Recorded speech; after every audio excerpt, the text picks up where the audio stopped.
akan belajar bahasa Indonesia tentang menulis iklan.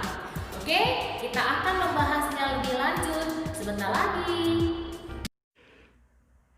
Baik anak-anak, kemarin hari Sabtu kita sudah belajar mengenai menelaah struktur dan kebahasaan teks iklan. Nah, kali ini kita akan membahas mengenai menulis iklan untuk kelas 8 SMP Metodis Lubuk Pakam bersama saya, Ibu Tuturan Liana Sinaga.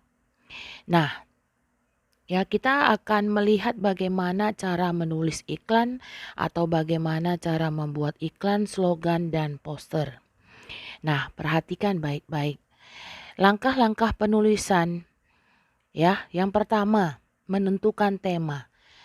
Seperti yang kita tahu, tema itu adalah ide pokok, inti yang harus dipergunakan, Nah, dalam teks bacaan atau dalam apapun, dalam wacana, dalam karya sastra sekalipun, hal yang harus ditentukan terlebih dahulu yaitu tema. Walaupun yang sering nampak itu adalah judul. Nah, jadi untuk munculnya sebuah judul, suatu judul, kita harus menentukan terlebih dahulu yang namanya tema. Tema dalam suatu karya sastra, dalam suatu teks bacaan, baik itu non-fiksi dan fiksi, yang terlebih dahulu, yang pertama sekali dimunculkan adalah tema. Karena ini ujung tombak dari dalam bacaan. Sudah, setelah kita tentukan tema, barulah kita mengumpulkan yang namanya bahan. Bahan baik itu dari segi produknya dan dari segi jasanya dan dari segi apapun yang dibutuhkan untuk menunjang yang namanya penulisan iklan, slogan, dan poster. Kalau misalnya penulisan iklan biasanya kita menggunakan bahasa yang semenarik mungkin. Iklan, slogan, dan poster sama-sama harus memiliki kalimat persuasif atau kalimat yang membujuk. Supaya apa? Supaya si pembaca, si pembeli, si peminat dapat merasakan manfaatnya melalui kata-kata atau kalimat-kalimat yang kita gunakan. Supaya tertarik dia. Oke? Nah, yang selanjutnya adalah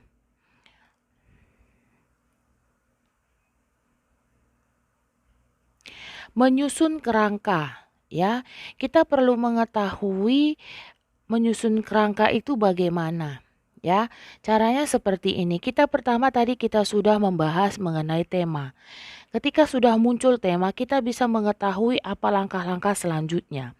Kerangka ini sangat penting, untuk menunjang yang namanya susunan teks untuk penulisan iklan. Supaya dia berurutan, supaya kalimat-kalimat yang kita gunakan tidak campur aduk atau tidak berurutan, dia tidak beruntut. Kalau misalnya kita tidak menentukan yang namanya kerangkanya, sama seperti halnya manusia, kita sebagai manusia mempunyai kerangka, yaitu berbentuk tulang. Nah, sementara kalau dalam penulisan, dalam penulisan teks iklan tersebut, yang pertama kita disuruh untuk menentukan tema, kemudian bahannya apa, maksudnya produk yang dijual apa. Kita harus tahu dulu seluk-beluknya bagaimana, kemudian kerangkanya. Di kerangka ini kita disuruh menyusun bagaimana cara penulisan iklan yang baik. Oke. Nah, yang selanjutnya adalah menentukan jenis media yang akan digunakan. Nah, ini penting jenis media. Baik itu surat kabar, baik itu majalah, baik itu televisi, baik itu radio. Karena media ada dua jenis. Satu media cetak, satu media elektronik. Satu media cetak, satu media elektronik. Nah, itu dia. Jadi kita harus jelas setelah kita buat yang ketiga ini, ya, menentukan tema, mengumpulkan bahan, menyusun kerangka. Yang keempat adalah menentukan jenis media. Perlukah? Perlu, karena ini merupakan satu kesatuan dari langkah-langkah penulisan teks, iklan, slogan, dan poster. Oke? Nah, sampai di situ sudah paham anak-anak? Ya. Oke. Nah, selanjutnya kita akan membahas mengenai penyuntingan. Penyuntingan ini maksudnya di sini adalah membuat segala sesuatunya itu menjadi baik. Penyuntingan ini kata kerennya editor, editing. Ya. Di sini sangat penting, penyuntingan ini sangat penting, ya, supaya kata-kata yang sudah kita buat tadi, yang sudah kita tulis tadi, yang sudah kita rangkum tadi, yang sudah kita buat sedemikian rupa tadi, ya, perlu adanya penyuntingan supaya iklan yang kita hasilkan, ya, iklan yang kita hasilkan tersebut bisa membuat para peminat iklan, ya, bisa tertarik dengan hanya melihat atau membaca kalimat-kalimat yang kita gunakan. Ya. Kalau misalnya melalui media cetak dan media elektronik berbeda. Kalau dia dengan menggunakan media cetak, biasanya dia mengandalkan, ya, si iklan ini mengandalkan yang namanya kalimat-kalimat yang membujuk atau kalimat persuasif. Ya. Nah, sementara kalau dia menggunakan media elektronik, apalagi televisi, ya, cukup dengan melihat artisnya saja, bisa saja si peminat atau si konsumen hanya melihat artisnya saja sudah tertarik, ya, ingin membeli produknya, ya, baik itu barang dan jasanya. Paham ya? Nah, di sini kita akan lihat langkah-langkahnya bagaimana, ya. Pertama kita harus mengetahui tujuan untuk menyunting itu apa, ya. Nah, benar kan? Tujuan dari menyunting teks adalah untuk menyajikan teks yang baik dan benar. Nah, itu dia. Ya, ini yang perlu kita garis bawahi. Ya, menyajikan teks yang baik dan benar. Jadi itu dia. Jadi kalau misalnya teksnya tidak baik dan benar, tidak mungkin produk atau barang dan jasanya bisa laku. Ya, karena kita kan mau mempromosikan suatu barang, mau mempromosikan suatu jasa. Jadi untuk mempromosikan itu kita harus tidak hanya packagingnya aja, tidak hanya dari luar looknya aja, ya, dari luarnya saja. Tetapi kita harus memperlihatkan yang namanya dari kalimatnya. Supaya apa? Supaya si konsumen tadi bisa tertarik. Oke? Nah, yang selanjutnya yang perlu diperhatikan dalam menyunting iklan adalah ejaan, tanda baca, diksi, kalimat, dan kebenaran konsep. Nah, ejaan maksudnya di sini adalah, ya, penggunaan bahasa yang baik dan benar. Ya, bahasanya. Kemudian artikulasinya, intonasinya, lafalnya.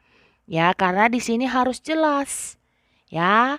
Nah, kalau misalnya dia tanda baca, baik itu tanda baca titik, koma, kemudian tanda seru, tanda tanya, tanda petik, ya, itu tanda baca. Masih ingat ya, Nak? Nah, kalau misalnya diksi yang dimaksud diksi ini adalah pilihan kata. Ya, pilihan katanya bagaimana? Tepatkah untuk barang tersebut? Tepatkah untuk jasa tersebut? Nah, itu dia. Ya, kemudian kalimatnya. Kalimatnya bisa membuat si konsumen tertarik atau tidak. Atau bisa membuat si konsumen untuk bisa, wah, simpatik atau tidak. Itu maksudnya. Karena kita di sini membahas mengenai iklan, poster, dan slogan. ya, dan kebenaran konsep. Ya, ini sangat penting. Ya, ini sangat penting walaupun memang yang namanya iklan, slogan dan poster, terutama iklan, biasanya untuk menarik si konsumen, ya, agak dilebih-lebihkan bahasanya. Ya, lumayan hiperbola. Ya. Oke? Paham ya anak-anak? Nah, ini dia contohnya. Pertama dikatakan di situ, lihat jika ada sampah termasuk puntung rokok sekaligus. Ya, kita disuruh lihat. Yang kedua, pungut sampah tersebut walaupun itu sampah dari orang lain. Ya. Yang ketiga, bawa sampah tersebut kemanapun hingga menemukan tempat sampah. Yang keempat, sampah di tempat yang Anda temukan atau yang Anda temui. Nah, itulah langkah-langkah, 4 langkah dalam menangani sampah. Nah, jadi itulah yang termasuk pertama berarti produknya di sini barangnya adalah sampah. Ini termasuk apa? Ya, ini termasuk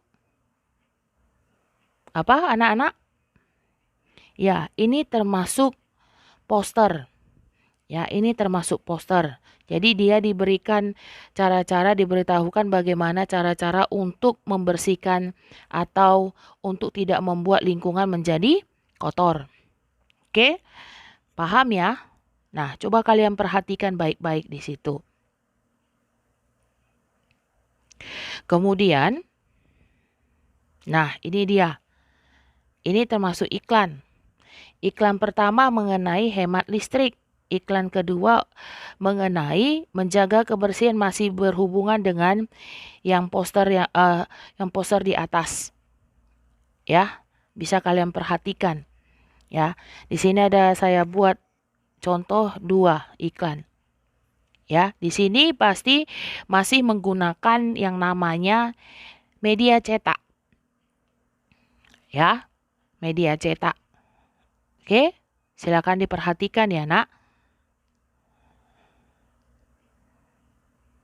Oke, demikianlah penjelasan untuk kalian mengenai menulis iklan.